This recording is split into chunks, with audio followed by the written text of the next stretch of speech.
صحت و تندرستی اور سلامتی اور پریشانی سے نجات کے لیے کوئی دعا تجویز کر دیں۔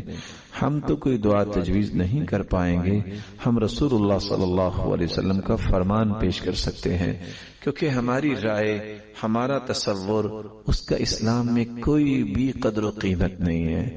ہمیں اسی تصور کو پیش کرنا ہے جو خود رسول اللہ صلی اللہ علیہ وسلم نے پیش فرمایا ہے۔ حسن و حسین دونوں بیمار ہو گئے رضی اللہ تعالی عنہما، جبریل امین کا نزول ہو گیا اور پوچھتے ہیں یا رسول اللہ ارا فیک الغم، آج میں آپ کو پریشان دیکھ رہا ہوں۔ تو رسول اللہ صلی اللہ علیہ وسلم نے فرمایا ہما ریحانتائی، یہ حسن و حسین میرے دو پھول ہیں اور آج مرجھائے ہوئے ہیں، یہ لیٹے ہوئے ہیں، بیمار ہیں۔ کہا تو مجھے اللہ نے بھجوایا اس لیے ہیں، آپ ان کو دم کیجئے۔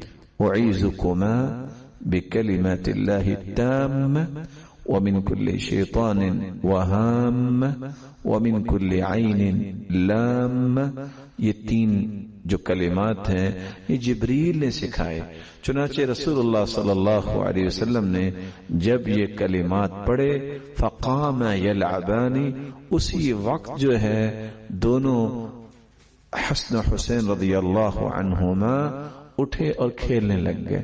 تو ایسی دعائیں والدین کو خصوصاً یاد کرنی چاہیے۔ اور یہ جو دعا ہے جو عمر بن عاص خود تو پڑھتے ہی پڑھتے تھے اور اپنے بچوں کو بھی سکھاتے، جو شخص سمجھتا ہے کہ میرے اندر بھی سستی آ جاتی ہے، میرے بچے بھی سستی اور کاہلی کا مظاہرہ کرتے ہیں، تو اللہم انی اعوذ بک من الہم والحزن واعوذ بک من العجز والکسل وَأَعُوذُ بِكَ مِنْ غَلَبَةِ الدَّيْنِ وَقَهْرِ الرِّجَالِ، یہ اتنی صحیح بخاری کی جامع دعا ہے۔ اور دعا کا معنی کیا ہے؟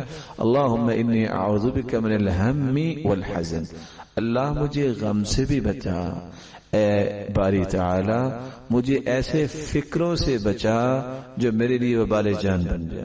وَأَعُوذُ بِكَ مِنَ الْعَجْزِ وَالْكَسَلِ، میں عاجز نہ ہو جاؤں، میرے اندر سستی نہ آئے۔